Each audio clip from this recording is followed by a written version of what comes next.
Hey everyone, today I'm going to be talking about the tallest roller coaster at Six Flags America. So let's roll that intro.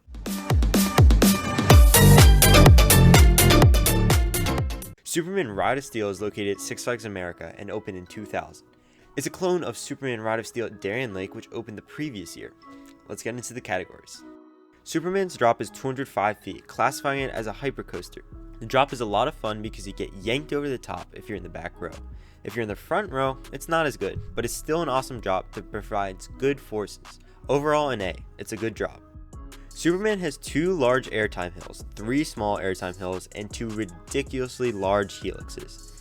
The 2 big airtime hills are decent if the train is hauling. Also, I feel the back row is definitely better than the front row for these hills.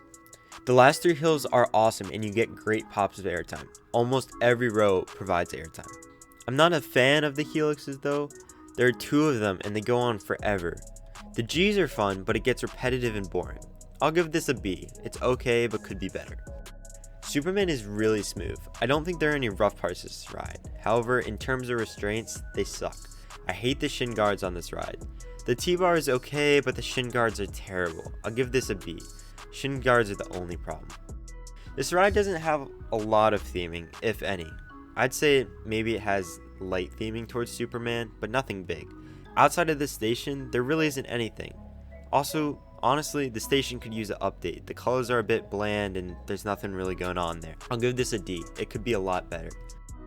This category is kind of whatever I want it to be. It lets me highlight anything I want to. My main complaint with Superman is how spread out it is. I like when elements are back to back. Even on B&M Hypers, there isn't straight track after each hill. It goes right into the next element. On a ride that's supposed to focus on airtime, there are a lot of moments where the train's doing nothing. There's only 5 moments of airtime on this ride. Most B&M Hypers have 6. Superman has much more space to work with and could have filled it with a lot of airtime, but they chose helixes and straight track instead. However, it's still a fun ride, so I'll give this a C. Solid, but there's much to be desired.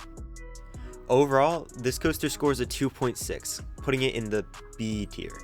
It's an okay ride, I enjoy it, I always hit it up when I go to the park, but there's just something missing in the ride. You know, the airtime, it's okay, but I want more. That's what I look for in a hypercoaster.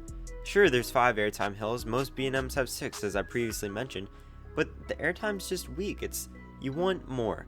That's why I don't like this ride, and I put Wild One at number 1. I always kind of debate, well, this is a better ride, but it just doesn't do it for me. I will highlight that one awesome part of the ride is that first bank turn after the drop. You're at top speed there and you hit a lot of G's. It's awesome, and then you fly up into the first airtime hill. That's a great part of the ride, but after that it just gets bland. The second best part of the ride is definitely the 3 airtime hills at the end of the ride. That's also a lot of fun. The middle section of the ride is just boring. I want more fun. Helixes, while intense, don't do much. That's just my opinion at least. Well, thanks for watching. If you want to see more content, please hit that subscribe button. Anyways, I'll see you next time. Bye.